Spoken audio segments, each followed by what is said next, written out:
Buenas noches.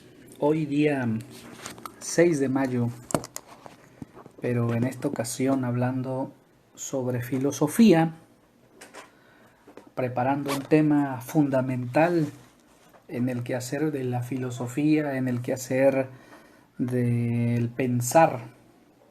Y como docente hablamos sobre un tema propio de la materia en Cebetis, que es temas de filosofía en sexto semestre, y la academia desde segundo parcial mm, abordamos un tema o hablábamos de un tema, la maestra Graciela, la maestra Mayeli, que nunca se había abordado en otros años, pero que tendría que abordarse o tendría que dársele un tiempo o destinársele unas horas para discutirlo, que era el tema de la muerte. Cuando planeábamos este asunto, pues no llegamos a comprender hasta qué punto el coronavirus se extendería desde el lejano oriente hasta nosotros, hasta Occidente, y de Occidente pues acercarse a nuestra patria, bueno, primero a nuestro continente, a nuestra patria, después se acercó a nuestro estado, a nuestro municipio, a nuestra colonia. Espero no se acerque a ninguna familia de nosotros, a nuestra casa, que se mantenga alejado.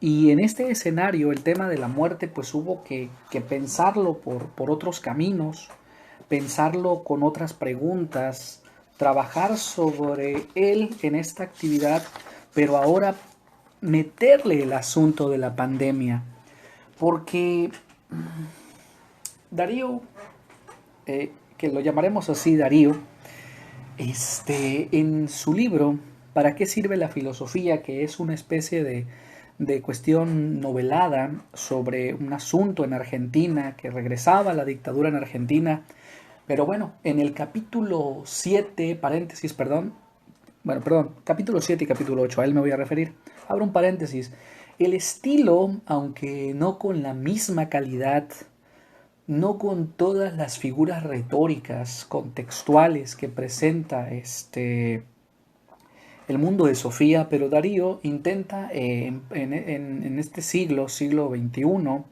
abordar la filosofía, pero ya no desde una niña que está siendo enamorada por un quehacer filosófico a través de unos anónimos, unas cartas anónimas que llegan a su tejado, que llegan a su jardín, vía un perro de nombre Hermes, no recuerdo el qué más, era un labrador, que llegaba ahí, ¿no? El perro y le daba las cartas y le daba algunos videos y la acercaba no solo a la filosofía, sino que también la acercaba al pensar, ¿no? Tan es así que bueno, ayer no lo dije en el tema que grabé del debate para los muchachos de Leoye, que bueno, pues ahí hay un debate que tiene Sofía con un profesor de religión.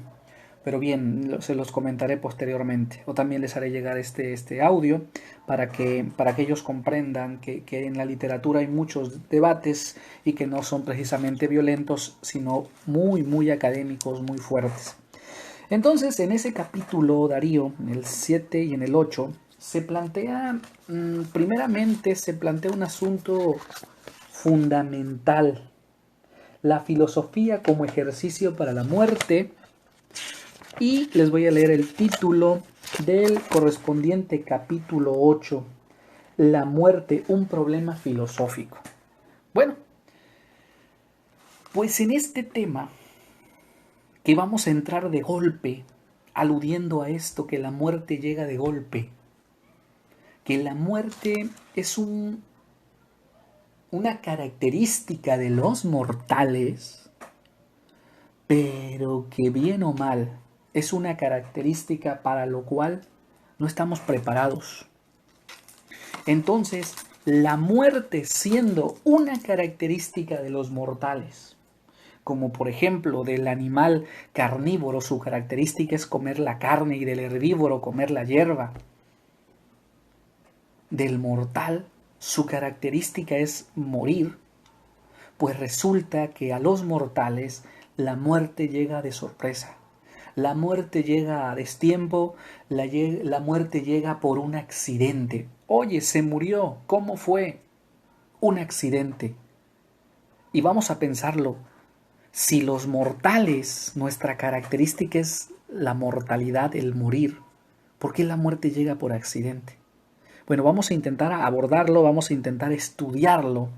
Y para ello, vamos a remitirnos a un conjunto de obras y de cosas que he leído y que están en su actividad, muchachos de filosofía. También les llegará a otros conocidos míos, amigos, otros alumnos. Pero bueno, me dirijo a ustedes. En su actividad están las fuentes documentales, que es un video titulado La muerte, el canal Mentira la Verdad de Teleencuentro. Es un material audiovisual. También están dos fuentes primarias, que son los diálogos de Platón, el Critón y el Fedón. También está Para qué sirve la filosofía, capítulo 7 y capítulo 8, que ya advertimos, y un conjunto de obras que vendrán a mi mente en conforme yo vaya haciendo este relato. Pero también hay una a la que voy a aludir al ser y el tiempo de Martin Heidegger, parágrafos 51 al 53. Y bien, ¿por qué tenemos que entrarle al tema de la muerte y tenemos que remitir a Platón? Y no solo remitimos a Platón, o no simplemente vamos a Platón, vamos a un hecho, que es la muerte de Sócrates. En los diálogos de Platón el personaje central es Sócrates. Dialoga con los sofistas, dialoga con sus compañeros, con sus alumnos, con sus compañeros de batalla, con sus compañeros de vida, con sus compañeros de borrachera, con sus compañeros amantes. Dialoga de muchas cosas. Pero bien, el Critón y el Fedón son dos diálogos que se dan en la cárcel. El Critón es un diálogo que se va a dar entre Sócrates y Critón tiempo antes, un par de días antes de la muerte de Sócrates. Y el diálogo del Fedón es un diálogo que se da poco tiempo antes de la ejecución de Sócrates. Entonces, estas dos cuestiones son importantes porque Sócrates, en plena agonía, decide hablar sobre 6 temas fundamentales. En el Critón nos va a hablar de la justicia, de las leyes y de la opinión de las mayorías. En el Fedón nos va a hablar del alma, nos va a hablar de la muerte ya como tal, cómo se piensa la muerte en Grecia, y por supuesto nos va a hablar de la suprema virtud. En este sentido, aquí vamos entrando al tema. En el Critón, Sócrates lanza esta pregunta, y que está en el material Actividad para ustedes, muchachos. ¿Por qué, si somos mortales, nos resistimos a morir? Porque Critón llega a la cárcel, a la prisión donde está Sócrates, con la intención de convencerlo de llevárselo a Tebas, de sobornar a los guardias, o de que todos los alumnos de Sócrates, amigos y conocidos de Sócrates, lo liberaran, lo extrajeran. Y Sócrates dice: ¿y qué explicación le voy a dar a la justicia? Morir es justo porque es una característica de los mortales, pero también morir es justo porque se ha decidido democráticamente. Es decir, no es que Sócrates sea un suicida. Sócrates ya tenía 70 años cuando esto está ocurriendo. Sócrates ya había ido a la guerra. Sócrates ya había enseñado. Pero Sócrates había ido a la guerra, había sido un patriota, había sido un ciudadano docente, bueno, digamos un ciudadano sabio, un militar sabio, Sócrates ya había sido todo eso. Entonces, según Sócrates, la justicia en esto coincide, la justicia aquí significa que todo lo que el hombre está haciendo es encaminado a morir, pero a morir de buena manera. ¿Y qué significa para Sócrates vivir de buena manera? Morir entre los suyos, morir con los suyos, morir con sus amigos, morir en su ciudad, morir entero, no desterrado. Porque una de las cosas que a Sócrates se le sugiere es, vamos, vete exiliado. Y dice Sócrates, ¿y si voy exiliado, deberé muchos favores? Mejor no.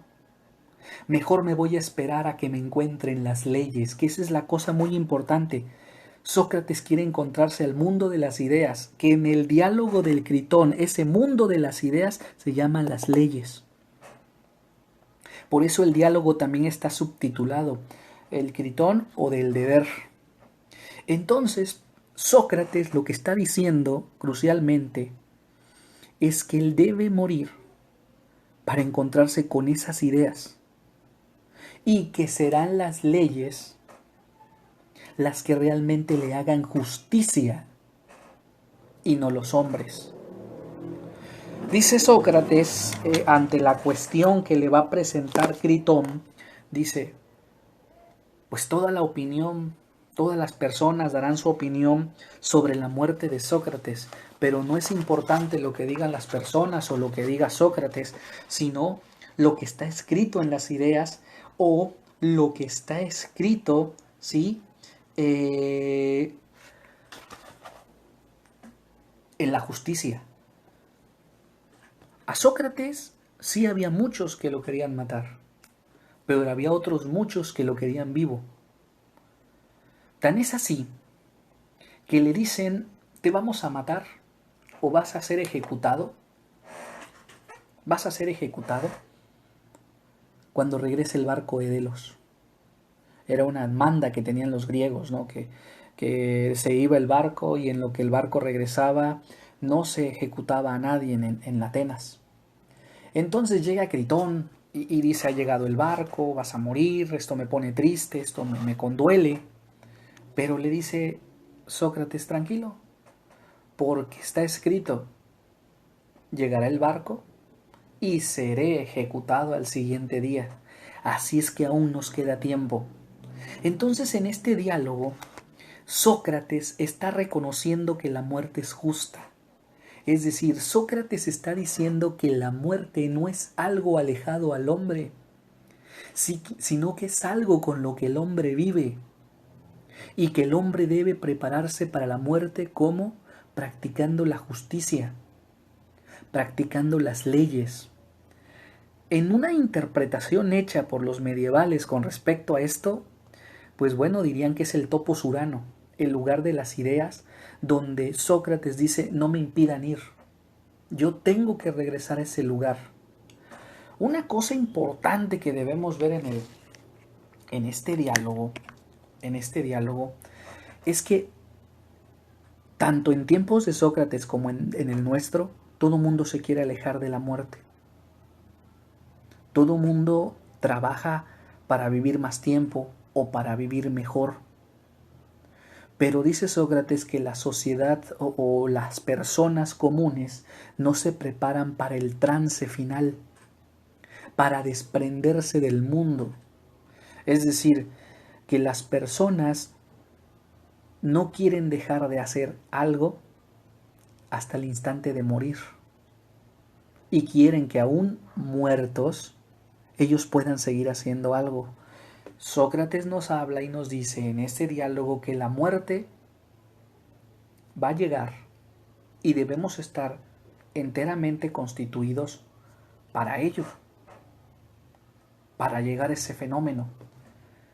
Pero con respecto a este tema, con respecto a la vida, con respecto a la muerte, viene un concepto, el alma. Y aquí estamos pasando al Fedón.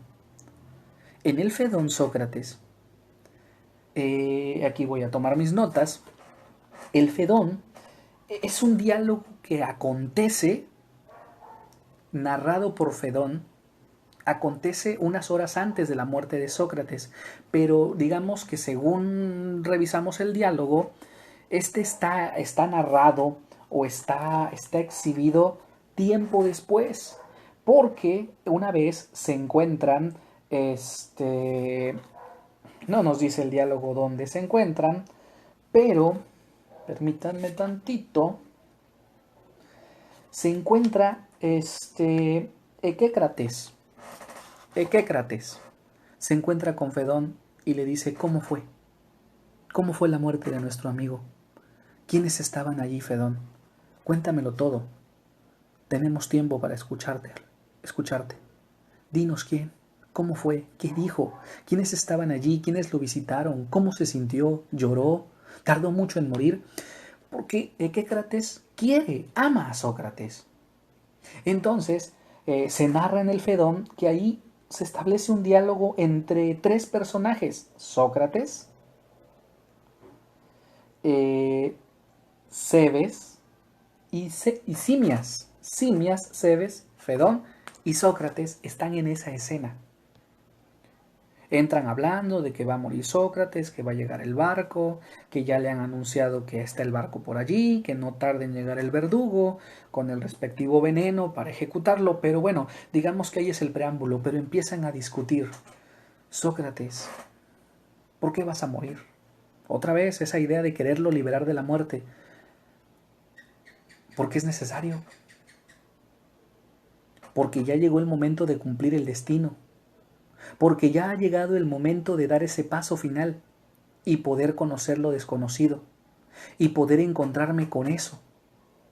Y aquí va a venir un fenómeno donde él empieza a discutir con Simias y con Cebes sobre la idea del alma y dice, yo voy a morir, mi cuerpo se va a morir, pero mi alma se va a quedar, porque es una alma humana.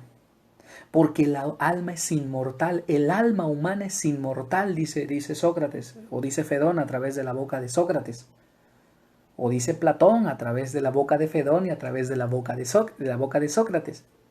El alma humana no muere, persiste. De ahí vendrá la resurrección, la reencarnación, la transmutación, las distintas interpretaciones que haya este diálogo con respecto a este parágrafo que habla sobre la idea de que el alma no muere, que muere el cuerpo, que el cuerpo contiene al alma, pero cuando el cuerpo fenece, cuando el cuerpo se desvanece, cuando el cuerpo fallece, el alma se queda. Y por ahí se empieza a discutir un concepto sobre el principio de identidad. Por ejemplo, 2, 4, 6 y 8 son números pares y estos 4 números comparten una cualidad, la idea de ser par. Pero 3 no es un número par, pero tampoco es enemigo del par. Repito, el 2, el 4, el 6, el 8, el 10, el 12 comparten la particularidad de ser un par, de ser pares. Y aunque el 2, el 4, el 6, el 8, el 10 y el 12 son distintos, comparten la misma particularidad, que son pares. Pues digamos que eso mismo pasa con los seres humanos. Los negros, los blancos, mujeres, niños. Los de Ixtazotitlán, los de Chicola, los de Río Blanco, los de Jalapa, los de Veracruz. Son diferentes, pero comparten un alma humana. Eso los hace comunes. Ahora, un perro no comparte el alma humana, pero no es enemigo del humano, no es enemigo del hombre. Entonces aquí Sócrates está presentando la idea de que la muerte no es enemiga del alma, que la muerte es un trance, es un tránsito necesario, es un proceso de la evolución, que la muerte es un acontecimiento más en la historia de la humanidad. La literatura, el mundo, la tecnocracia, nos ha hecho pensar a la muerte como la fatalidad. Pero quizá no es la fatalidad la muerte, sino el cómo se muere, pero eso lo vamos a ver un poquito más adelante. Entonces aquí Sócrates está aventando esta idea. la muerte no es enemiga del alma. Quizá la muerte solo sea enemiga del cuerpo. Pero aquí lo que Platón a través de Fedón y a través de Sócrates lo que quiere decir es que tiene mayor importancia el alma. Y por ahí va a entrarse todo un diálogo sobre qué pasa con los muertos en la cultura griega, en la literatura griega, en Herodoto, en Estigie, en las tragedias. Aquí vamos a encontrar que nos empieza a hablar Sócrates cuando está dialogando con Simias, le empieza a decir sobre el Tártaro, que es una especie de océano compuesto por cuatro ríos, el Aqueronte, este, el,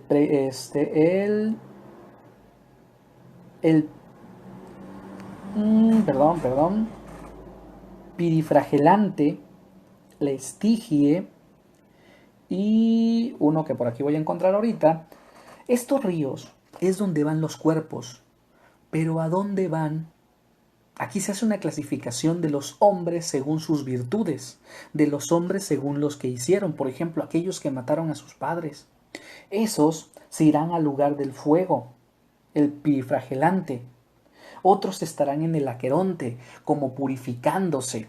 Lo presenta Sócrates en el diálogo del Fedón, nos presenta una idea de que estas almas están viendo a las personas vivas y como que quieren disculparse con ellas, como que quieren reconciliarse con ellas. Y entonces así poder pasar a un lugar más fresco, a un lugar un poco más relajado que sería el lago Estigie. ¿Sí? Entonces, el río que me faltaba se titula el Aquesídide. Entonces, en estos ríos, Platón, a través del Fedón y a través de Sócrates, está explicando cómo los griegos entienden a la muerte.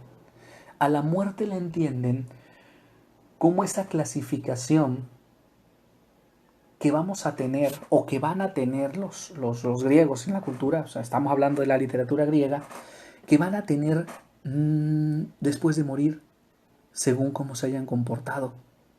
Pero Sócrates dice también, aquellas almas puras que se encargaron de la filosofía, es decir, del saber, del comprender, de la ética, pero no entiendan a la ética como portarse bien, no, sino del cumplimiento de los deberes ciudadanos. Esos van a ir a un lugar más perfecto, van a llegar a estos ríos. Los jueces van a revisar las causas de estos seres, de estas personas que vayan ahí, y los van a enviar a un lugar que no se describe en el diálogo, pero que suponemos por otros diálogos, como por ejemplo el de la santidad, el diálogo de Platón, que van a ir al topos urano, al mundo de las ideas perfectas. En otras palabras, van a regresar al mundo de donde veníamos antes de nacer. Cosas muy importantes que yo veo en este diálogo para entender el fenómeno de la muerte. A Sócrates no le preocupa morir. ¿Y por qué digo que no le preocupa morir? Porque asume su muerte como el premio de hacer lo justo, de enseñar a pensar a la juventud de su tiempo. Otra cuestión por la cual Sócrates da a entender que la muerte es una característica humana, porque cuando se acerca el verdugo le dice, prepárese, tendrá usted que beber el veneno, sé que usted no me va a odiar como todos los condenados que he tenido que presentarles la cicuta.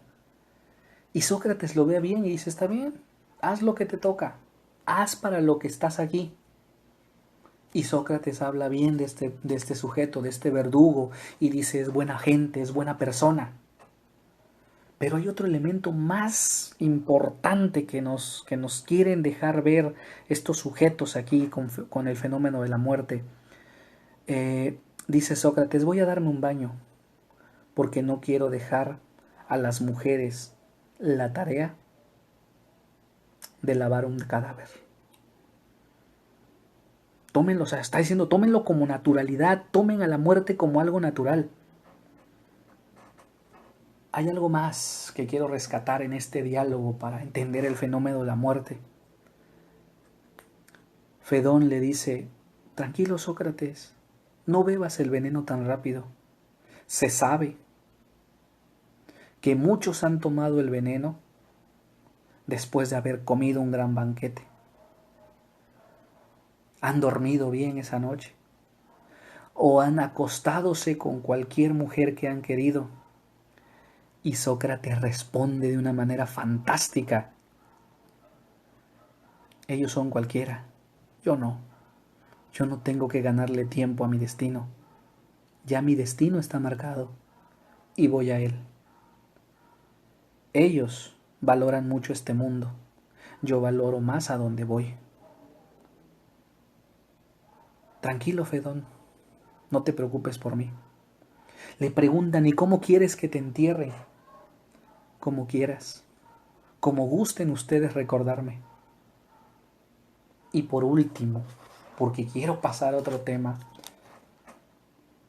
Sócrates ya cuando está frío de las piernas, frío del vientre, le dice, Fedón,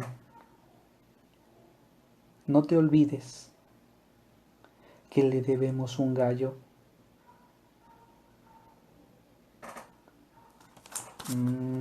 No olvides que le debemos un gallo a Cátulo. Págaselo. Es decir, Sócrates quiere que se dé cabal cumplimiento a todos los compromisos que en vida se tuvieron, porque ya en muerte ya no se pueden cumplir. Fin de la historia allí. Estos dos diálogos de Platón van a ser recuperados por muchos. Obviamente, por todo el pensamiento cristiano, para hablarnos de la muerte. Pero no vamos a hablar ahorita del mundo cristiano y la muerte, que ya está de sobra sabido, sino que vamos a remitirnos al parágrafo 51 al 53, sobre que solamente los humanos mueren. Las cosas perecen, caducan, porque la cucaracha no murió, fue exterminada, fue atomizada, fue repelida. Pero nadie dice, ha muerto la cucaracha. No, ha muerto el hombre. Muere el hombre.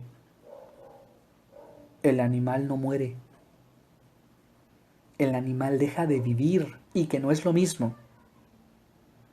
La muerte es una característica del hombre, dice Martin Heidegger. Y dice algo muy curioso. El hombre es un ser para el tiempo.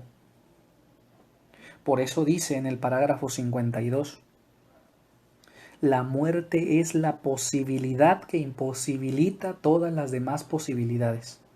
Siempre está la posibilidad de una calificación mayor, siempre está la posibilidad de un premio, siempre estará la posibilidad de la lotería, siempre estará la posibilidad de un mejor novio, de una mejor novia, de una mejor esposa, de un mejor maestro. Pero esa posibilidad, cuando llegue la posibilidad final, quedarán anuladas las otras.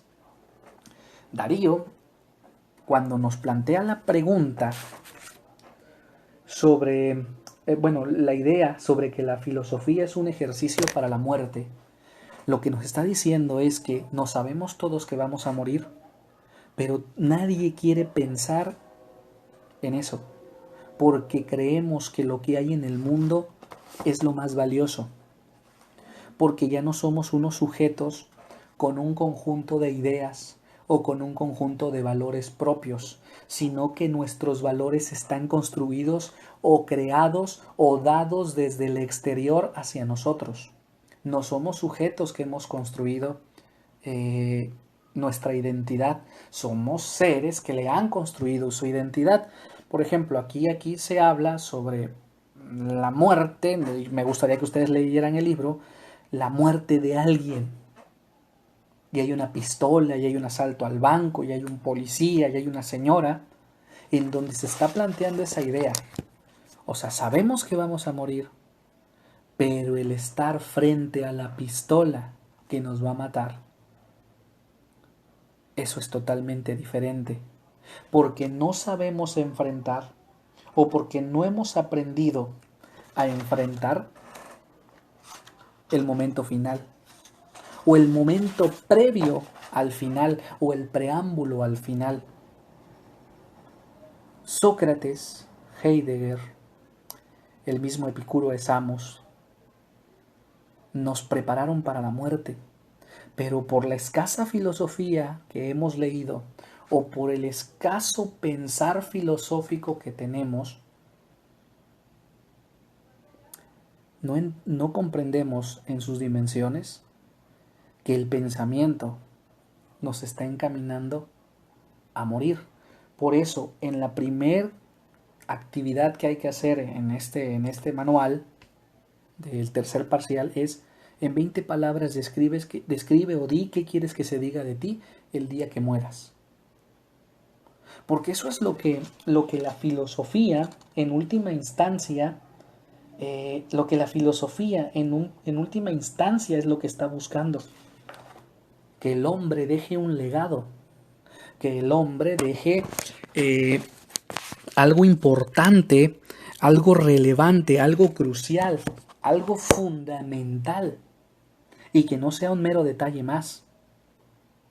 Hoy en día, que la muerte se nos presenta con algo diminuto, que es un virus, que está dentro de los fenómenos de los coronavirus. Coronavirus hay varias clasificaciones, una de ellas el COVID-19.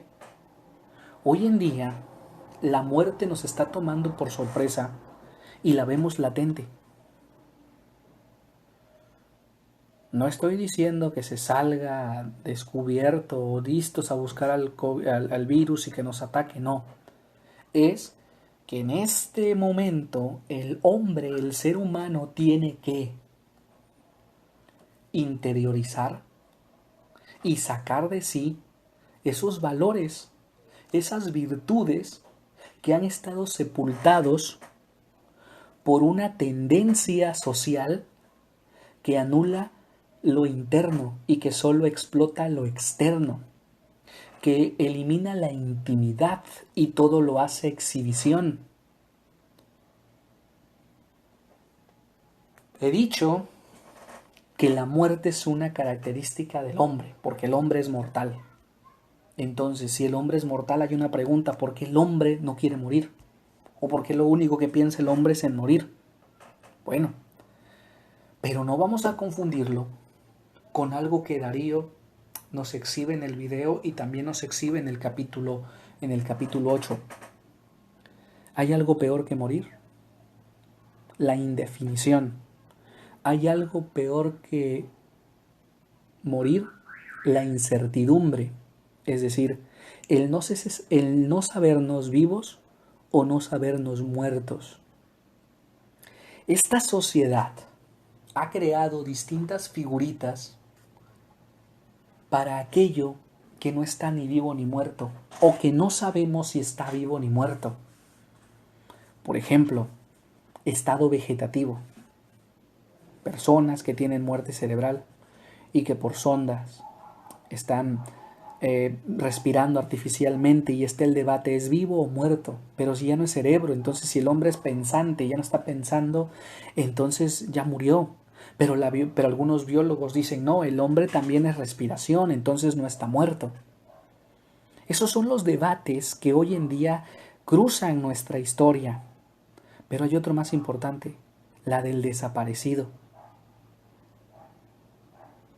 La que no sabemos qué pasó con ellos, con la secuestrada, el secuestrado, con el raptado, con los que en la Guerra Fría, en la Guerra Sucia en México, en la dictadura argentina, en la dictadura de Brasil, en la dictadura nicaragüense, o también en los movimientos antiestadistas en los Estados Unidos o en cualquier parte del mundo, de repente ya no los vieron, de repente ya no se supo de ellos. con el caso de muchos que desaparecieron en la guerra sucia en los años 70 y 80 en México, quedaron en estado de desaparecidos. Los jóvenes de Ayotzinapa no podemos decir que están muertos, no podemos decir que están vivos, están desaparecidos. Y eso es peor que morir, dice Darío, y creo que tiene razón. ¿Por qué? Porque si los hombres somos mortales, tenemos el derecho de que nos sepamos muertos y los nuestros sepan de nuestra muerte. ¿Por qué? Porque después de muertos, según el diálogo del Fedón de Platón, después de muertos el mundo no se acaba. El alma humana se queda presente en los demás seres humanos. Y lo que hizo aquel que ya está en esa tumba, se queda presente como legado universal. Y cuando digo legado universal estoy hablando de un legado que unifica, que eso significa la palabra universal, lo que une lo diverso. Tú, muchacho, tú, profesor, cuando mueres, queda desintegrado tu cuerpo o queda en proceso de putrefacción tu cuerpo. Pero esa alma que tú construiste, ese ser trascendente que tú construiste, se queda presente. Una de las cuestiones que se plantean aquí en la actividad es ¿por qué los que niegan la existencia del coronavirus, por qué lo hacen? Quizá porque no le han dado valor a la existencia. Quizá porque valoran más el dinero que el cuidado de los otros, o quizá porque son fruto de una sociedad que la vida humana la ha denigrado, o que la vida humana ha degradado otras vidas. Hablamos de la vida digna y de la vida indigna, pues muchas veces los reaccionarios, los conservadores, ven a la vida indigna como no vida, entonces podemos anularla, podemos ir haciendo cosas para que desaparezcan, como se narra en el libro La muerte tiene permiso, de Edmundo Valadez. Si el indígena nos estorba, digamos que es una no vida, que esa no es vida vivir en el campo, que no es vida vivir en la sierra, que andan descalzos, que no tienen para comer, que andan desnudos, esa no es vida. Entonces eliminemos esa vida o incorporémosla a otra vida, porque esa vida que tienen no es. Entonces, este tema de la muerte, desde Critón, Fedón, Martin Heidegger, Darius Stanriver, desde Mentir a la Verdad, desde la idea de que hemos de morir, pero para morir hay que prepararnos y no hay que esperar la muerte cruzados de brazos, es importante que reflexionemos desde la filosofía qué es lo que tenemos que hacer para llegar a un buen morir o para llegar a una muerte digna del humano. Una muerte como la de Sócrates, una muerte como la de Cicerón, una muerte como la de Séneca, una muerte como la de Walter Benjamin en la frontera franco-española,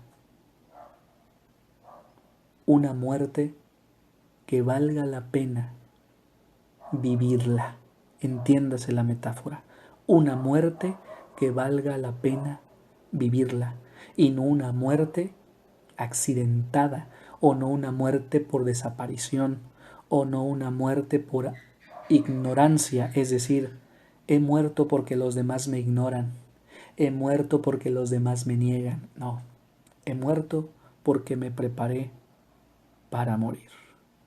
Muchas gracias. Ojalá jóvenes en la plataforma presenten comentarios, dudas, aclaraciones. Para eso estamos y con gusto lo hacemos sus profesores. Y bueno, quien también vaya a escuchar este audio y de manera, por alguna forma de comunicación, quiera aclaraciones, lo haremos. Pues bueno, muchachos, a trabajar los textos, los audiolibros y a revisar los diálogos de Platón. Pásenla bien.